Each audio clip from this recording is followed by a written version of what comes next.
What up, people? Before we get into the video, I apologize if my voice sounds a little lower than the game audio. The game likes to randomly reset my settings, and I don't know why, but I'm going to start checking more before I record. What up, people? It's Nickopz here. Ninjakilla versus Sonicfox just happened last night. People didn't know it was Ninjakilla at first, but they pretty much figured it out, and him making a Twitter post only confirmed it.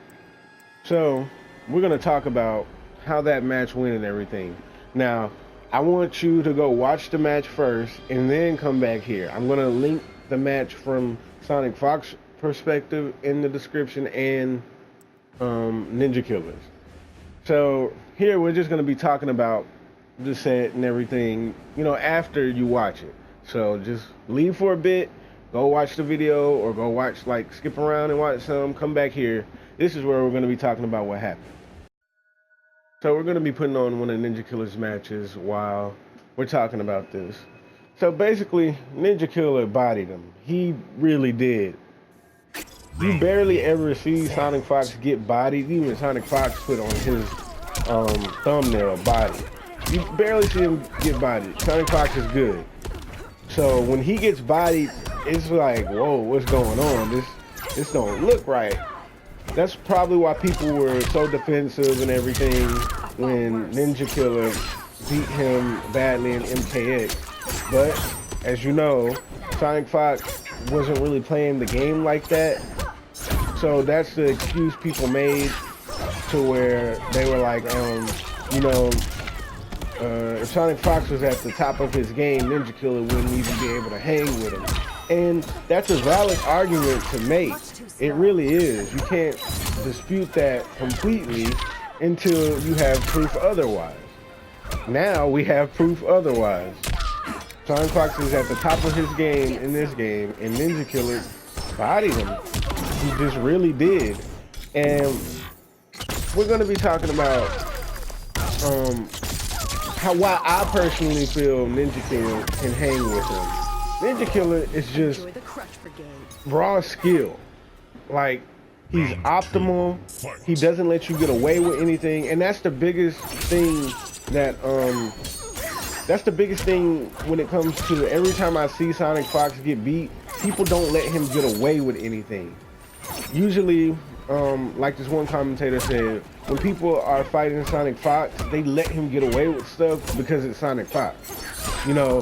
And it's understandable if you're fighting somebody who has this some type of status, and you're fighting them in tournament. Of course, you're not going to judge somebody for being nervous. Ninjakilla, he doesn't care. He doesn't let him get away with anything. He checks him on a lot of moves, as you can see if you watch the set, and it's just a very back and forth, and it goes back and forth until Ninjakilla is like, all right, I know what to do now, and then Sonic's basically dead. Now, does this mean Ninjakilla is the best player in the world right now? I mean, he has potential to be one of the best easy. He just does. But he hasn't went to a tournament yet. I feel like if he goes to a tournament, he'll definitely get top 8. He just will. Just really good.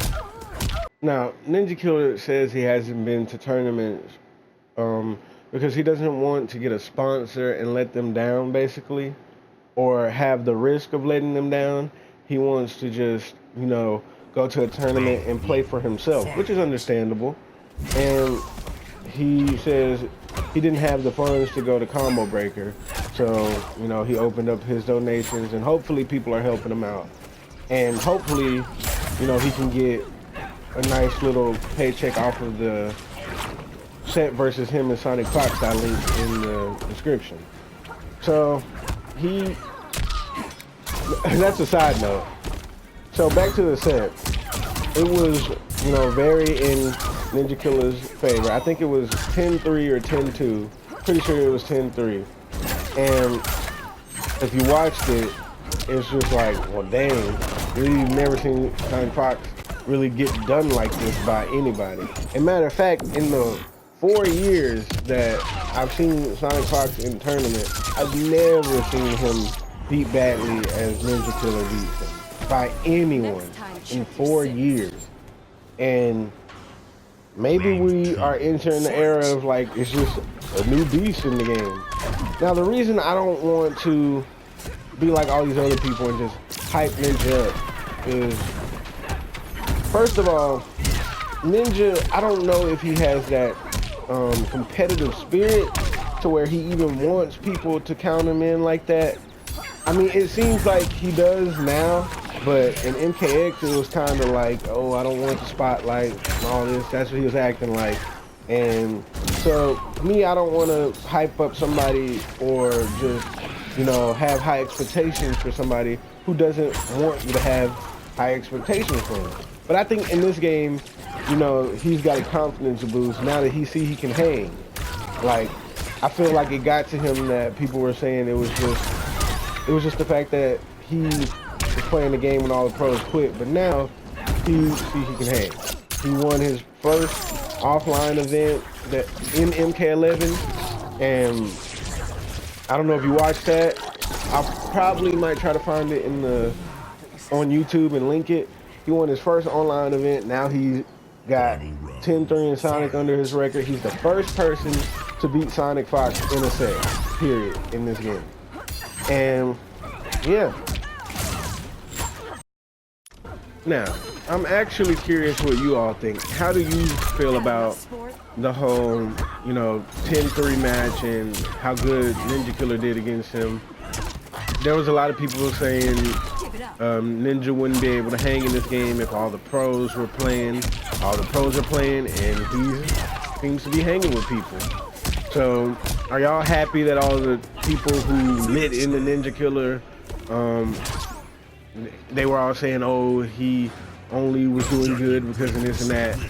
How do y'all feel about them right now? Do y'all think they look pretty stupid, or, you know, they were just being cautious? Or how do y'all feel about those people? Me, how I personally feel about this whole situation is I was indifferent to it. Like, I didn't know what Ninjakilla was capable of, so I didn't want to, you know, make any, you know, hasty assumptions. Like, you could tell the dude was good and optimal, but I didn't really know how he would fare in this game as soon as it came out, because this game doesn't really have anybody like Liu Kang. The closest person to that, like I always said, was Jackie. Jackie, high execution, dumb good pressure. She has an overhead like Liu Kang, to where it's just a knockdown check. I felt like Jackie was more Liu Kang than Liu Kang. So I'm like, all the Liu Kang players gonna play this character. I bet the Liu Kang player's gonna play this person. And what do you know? The two best Jackies from, I mean not Jackies, the two best Liu Kangs from MKX, Silver Eye and Ninjakilla, are both playing Jackie. So that should just show you, like, people really have types and stuff. They just do. So back to the point I was making, I want to know how you all feel in the comment section about what happened and everything about the match, and how do you feel like Ninjakilla is gonna go from here? It's fresh, new, it just happened. Do you want to see another set before you judge it? Too early to tell. You know, I just want to know how you all feel. But I've explained how I feel, you know, about him having the potential. Now I want to talk about how I feel about him actually winning. Now, I think him actually winning is good for him. He could definitely just get a sponsor like nothing at this point. But like he said, he doesn't really want to. But people usually say stuff like that, you know, how rappers say they're not going to sign, but then usually sign. I think he's going to end up with a sponsor. Sponsors are just too good of an opportunity to pass up. He's getting paid to play video games. And yeah, I think it's good that he won. He can get more notoriety and have a better chance of, you know, going to tournament. And yeah, that's basically everything, you know, that I feel about this whole situation. So to recap, he bodied Sonicfox. Sonicfox wants to run back. He already said it. I actually really want to see that run back now that Fox knows it's going to be Ninjakilla. I'm not counting Fox out because one thing that man does is he adjusts. He really does, but he just hasn't, you know, I guess he feels like he hasn't fought Ninjakilla enough. He hasn't said that. That's just how I think he feels because he's always asking for the run back. And yeah, if you enjoyed this video, don't forget to like, comment, subscribe, and Nickopz out. Gonna finish this match off before we go.